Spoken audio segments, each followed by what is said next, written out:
درود گرم من به همراهان گرم و صمیمی کانال تنتنانی. چه کارهایی ما رو با کلاس نشون میده؟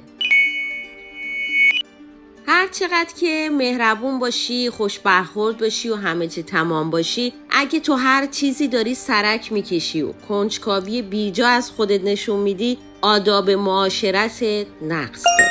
قبول کن اینکه حقوق فلانی با قیمت ماشینش و خونش و حتی سن و وزنش چقدره چه ربطی به من و تو داره؟ اینا یه موضوعاتی هستن کاملا شخصی که گرچه پرسیدنشون حس کنجکاوی ما رو ارضا میکنه، ولی مطمئن باش بلافاصله ما رو به عنوان یه آدم بی کلاس و فضول و به درد نخور به مخاطبمون معرفی میکنه. دیگه خود دانی. اگه میخوای موقع غذا خوردن دوستا، همکارا و دوربریا به بهانه سیر بودن از اطرافت پراکنده نشن، با دهن بسته غذاتو نوش جان کن. باشه؟ ولی با دهن نیمه باز و این همه سر و صدا، باور کن این ملچ و ملوچا و صداهای اضافی جز برای خودت برای هیچ کس دیگه قابل تحمل نیست. غذا خوردن با دهن بسته جوری که بزاق دهن و ذرات غذا نپره روی بشقاب خودمون و بقیه کمک میکنه که تا آخر غذا همه با خوبی و با خوشی پای یک میز بشینیم و بتونیم غذامون رو بخوریم و هیچ کس هم به بهانه سیر بودن یا عجله داشتن ما رو ترک نکنه. دیدم که دارم میگم. ضمن این که وقتی لب و لوچمون رو هم میذاریم نه تنها اشتهای بقیه کور نمیشه، این کار ظاهر شکیلتری هم به لب و دهن خود ما میده. قبوله؟ دیدین بعضیا چقدر من میکنن؟ من صرف این که بخوایم اجتماعی به نظر برسیم تو هر بحثی شرکت نکنیم. درباره هرچی میدونیم و نمیدونیم اظهار نظر نکنیم، چون این نتیجه عکس میده. قدیما به همچین آدمی میگفتن نخود هر آش. امروزه بهش میگن چی میگن؟ شما بگین به این آدما چی میگن؟ کسی که میخواد با اظهار اطلاع کردن درباره هر چیزی هر طور شده خودشو یه آدم آگاه و بروز معرفی کنه چی میگن بهش؟ برامون بنویسین. اصلاً و ابداً کار مؤدبانه نیست که روش‌های کاهش وزن رو به کسی که اضافه وزن داره ما گوشزد کنیم. مخصوصاً وقتی طرف دستش رو برده طرف ظرف غذای مورد علاقش روی میز و داره ظرف غذاش رو پر میکنه. اینجوری داریم غیر مستقیم بهش میگیم که بله چاپ باید وزنت رو کم کنی. آخه کیه که روزی چند بار خودش رو توی آینه ورانداز نکرده باشه؟ با این کار ما فقط خودمون رو یک آدم فضول و بی‌ادب که نمیدونه جای هر حرفی کجاست معرفی میکنیم. پس این کار رو نگه داریم برای وقتی که کسی نظر ما رو پرسیده باشه و از ما بخواد که بهش کمک کنیم، نه سنجیده حرف نزنیم. خوشبوش و خوشبو و خوشرو مثل یک دسته گل موبایلمون هم دستمونه و داریم هی تون چت میکنیم یا هی سر میکنیم تو گوشیمون. نه یه بار و نه دو بار، بلکه هر چند دقیقه یه بار. ممکنه بگی من زیاد تو جمع اهل حرف زدن و اظهار نظر کردن نیستم. خب این که ایرادی نداره. اتفاقا هرچی بیشتر گوش کنیم به نفعمونه. اما نگی ولشون کن، نگی حواسشون به من نیست، که اتفاقا اونی که ساکته بیشتر مورد توجهه. حواسارم بیشتر به طرف خودش جلب میکنه. حالا خودتو بذار جای دور و بریاتو قضاوت کن. فکر میکنی چقدر مبادی آداب یا به اصطلاح با کلاسی؟ بله، دمپایی راحتی خیلی راحته، ولی کجاها؟ تو جاهای عمومی نپوش. اگه میخوای شلخته به نظر نرسی از نگاه دیگران، تا بوده و نبوده آراسته بودن و اهمیت دادن به ظاهر اولین چیزیه که توی هر برخورد دیده میشه. اینه که خواهی نخواهی تأثیر بسزایی روی مخاطب میذاره. حالا مال هر فرهنگی که میخوای باشی. به آدما ظلم نزن.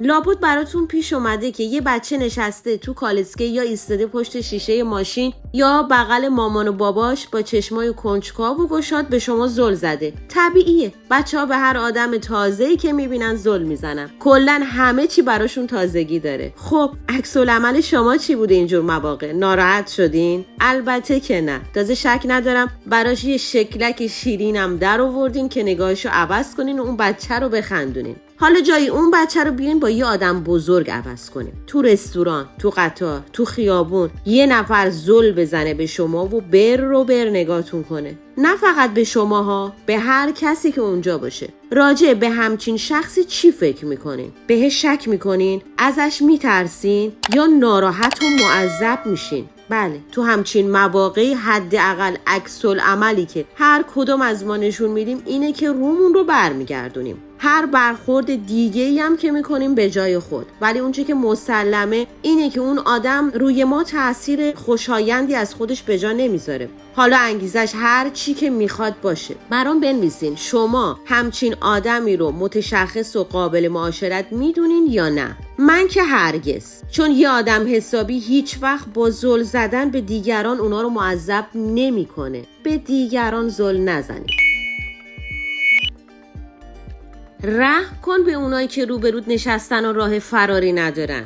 دکتر گفته برای سلامت دندونات حتما خلال کن. آره، ما هم شنیدیم، درسته، تمیز کنیم، خلال کنیم، نخ بکشیم، ولی نه همه جا و هر وقت که ما میلمون کشید. تصور کن داریم با یکی حرف میزنیم، دستش رو تا آرنج لای دندوناش کرده و داره تقلا میکنه یه تیکه گوشت رو که اون تهمه ها بین دوتا آسیاب گیر کرده در بیاره. از این چندش آورتر دیگه انگیزه‌ای برای ادامه صحبت میبینی؟ حالا جاها رو عوض کنیم. خودمون رو بذاریم جای اون کسی که ناچار این منظره نازیبا رو از ما تحمل کنه. من یکی که دیگه لام تا کام حرف نمیزنم. سرمو بر میگردونم و شما رو نمیدونم. امان از زنگخور بعضی از موبایلا. حواست به زنگخور موبایلت هست؟ اگه عاشق موسیقی هستی و از شنونده های پر و پا قرص و حرفه‌ای آهنگ های روزی، روحیت واقعا قابل تحسینه. شکی هم نیست. هیچی مثل یه موزیک شاد آدمو سر حال نمیاره. ولی نکنی یه وقت اون رو زنگخور موبایل تو چی بگم؟ تصور کن تو یک جمع رسمی یا تو سالن انتظار یه مطب یا حتی تو یه مهمونی نشستی، یه دفعه سلندیون بی مقدمه شروع به خوندن میکنه یا صدای داری و دنبکی میاد که نگو نپرس و تا میای ببینی کجا به کجا موزیک قطع میشه، چون یه شخص آراسته‌ای موبایلش رو از جیبش در میاره و خیلی مؤدبانه و آروم میگه جایی هستم، بعدن خودم زنگ میزنم. شک ندارم این بیچاره خودش هم همون لحظه جا میخوره، ولی دیگه فایده ای نداره. با همون زنگ کل آراستگی و به قولی کلاسش دود میشه میره هوا. پس حواست به زنگخور موبایلت باشه اگه نمیخوای جای اون شخص شخیص و آراسته باشی. تا به حال چند دفعه بیخبر پا شدی رفتی دیدن دوست و فامیل و سورپرایزشون کردی؟ عکس‌العملشون اینجور مواقع چی بوده؟ وای وای وای. شک ندارم از هر 5 نفرشون 4 تاشون تو قالب شوخی اعتراض کردن که ای بابا کاش قبلا خبر میدادی. میدونی چرا؟ میدونم که میدونی. چون میزبان بودن بابا آمادگی میخواد. خودمون باشیم خوشحال میشیم اگه کسی با سروز ژولیده یهو ما رو غافلگیر کنه. تازه شک هم نداریم که اون طرف قصدش فقط و فقط سورپرایز کردن ما بوده، نه یه چیز دیگه. این که غافلگیر کردن آدم‌ها تو شرایط نامناسب چه تأثیری رو برداشت بقیه از شخصیتشون میذاره بماند. شما چقدر براتون اهمیت داره که بقیه راجع به این رفتاراتون چه برداشتی داشته باشن؟ اگه مهمه پس سرزده به خونه کسی نریم. تمام. ریلکس باشیم، اشکالی نداره، ولی نه دیگه اونقدر که خودمون رو ولو کنیم. اگه باد گلویی هم اومد بدیم بیرون که مثلا چی؟ آدم راحتی هستیم؟ نه نه نه نه نه. اگه میخوایم صمیمی جلوه کنیم این کار نمیکنه. البته با کلاس بودن هیچ مغایرتی با ریلکس و راحت بودن نداره. فقط ما باید حد و مرزشون رو بلد باشیم و اصولش رو رعایت کنیم. این در مورد جمله هایی هم که به کار میبریم کاملا صدق میکنه. فحش دادن، حرفای بی ارزش و چیزای از این قبیل نشون دهنده صمیمیت و راحت بودن نیست. فقط شأن یا به قولی کلاس ما رو پایین میارن. قبول دارین؟ دیدین بعضیا تواضع داشتن و با شکست نفسی و حرف زدن از نقطه ضعفاشون یکی میدونن؟ اینه که به مناسبت‌های مختلف هی خودشون رو کوچیک و کوچیک‌تر میکنن و نقطه ضعفاشون رو هم پررنگ و پررنگ‌تر. نه جانم، این کار فقط ما رو ضعیف و بی‌ارزش معرفی میکنه. شخصیت اجتماعیمون رو پایین میکشه. حالا بگو ببینم، خودتو حاضری دوستتو از میون آدم‌های انتخاب کنی که نقاط ضعفشون زیاده و دائم دارن از شکستاشون حرف میزنن، یا دوستاتو از لابلای آدمای موفقی گلچین میکنی که با وجود متواضع بودن هیچ نقطه ضعفی به شما نشون نمیدن؟ صدای پا تو میشناسم، راه رفتناتو میشناسم. کیا موقع راه رفتن پاشون رو روی زمین میکشن؟ قبول دارم که اگه عادت نداشته باشیم پاهامون رو کاملا از روی زمین بلند کنیم، درست راه رفتن یک کمی برامون سخت میشه، ولی اگه با کمی تمرین و دقت بتونیم این کار رو انجام بدیم حل میشه. البته قرار نیست مثل یک مانکن شکل راه بریم، حتی طبیعی هم نیست، ولی دقت کنیم که موقع راه رفتن پاهامون رو روی زمین نکشیم، چون این کار بدجوری تو ذوق میزنه، حتی اگه کفشامون برند باشن و از خوشگلی و نوعی برق بزنن. نظرتون چیه؟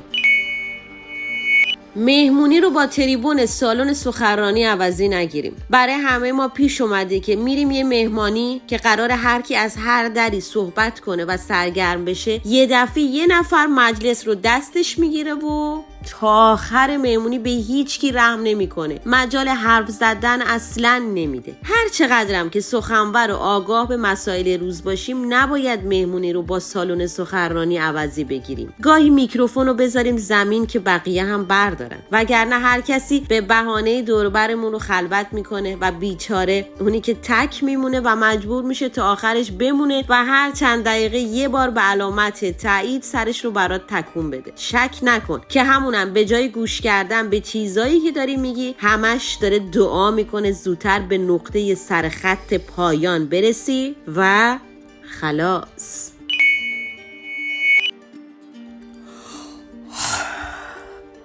چه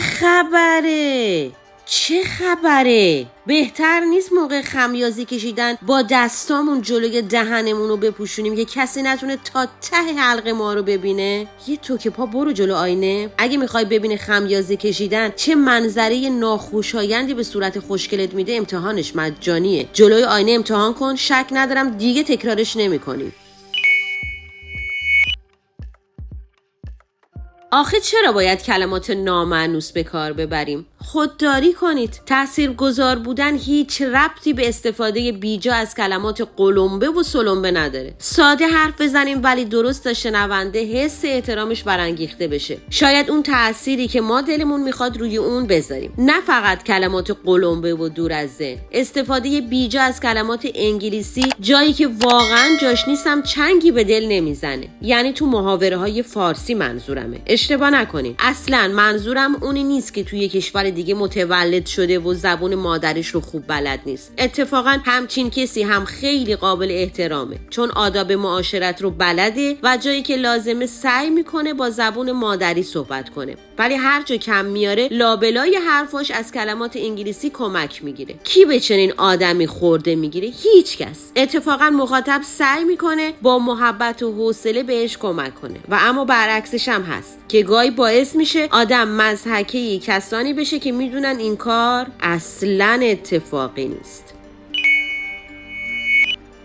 لبخند زدن نه تنها دکوراسیون صورت رو تکمیل میکنه، بلکه به آدم وجهه اجتماعی خوبی هم میده. به کسی مربوط نیست که مثلا ما الان از شرایط زندگیمون راضی نیستیم، دعوا کردیم، قهریم، دیشب خواب بدی دیدیم یا کلاغ ورپرید ماشینمون رو بدجوری کثیف کرده. کسی از آدمهای عصاقور داده و آدمای اخمو زیاد استقبال نمیکنه، این رو بدونین. پس سگرمهاتو باز کن، اخماتو بذار یه گوشه و با یه لبخند خیلی بزرگ برو تو جمع دوستا، همکارا و حتی خانواده. این همون اعتبار و کلاسیه که تو رو خواستنی تر میکنه. اینه که همه مشتاق دیدن آدمهای بشاش و پر انرژی هن. یکیش خود من.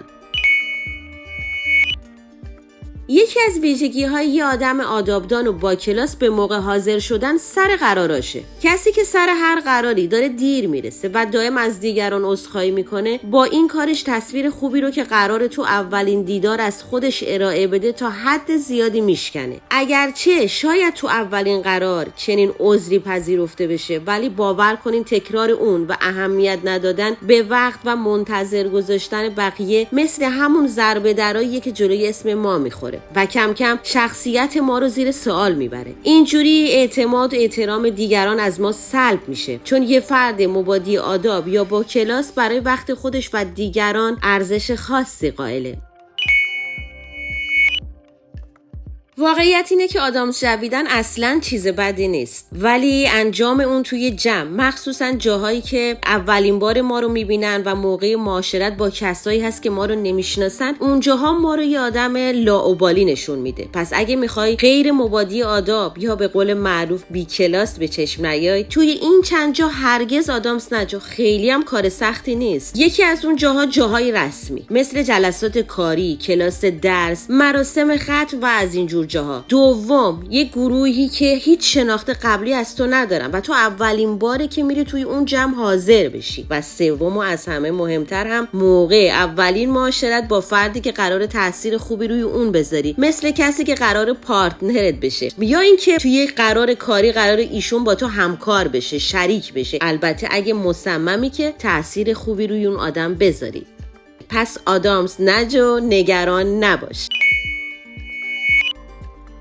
وقتی جای یه متن یا یه پیام پر از غلط املایی میبینی، مثلا زیر یه پست، اولین تصوری که از نویسنده اون متن پر از اشکال به ذهنت میرسه چیه؟ مطمئناً اونو یه آدم اهل مطالعه و آگاه به ادبیات نمیدونی. اینم خیلی طبیعیه، چون کسی که مخاطبش براش اهمیت داشته باشه، حتی اگه ادبیات ضعیفی هم داشته باشه، سعی میکنه وقتی داره چیزی براش مینویسه حداقل املای کلماتش رو تصحیح کنه. پس تو توی تایپات غلط املایی نداشته باش، یا حداقل قبل از فرستادن متن تصحیحش کن، مخصوصا وقتی داری زیر پست‌های عمومی مطلبی می‌نویسی و اظهار نظری می‌کنی.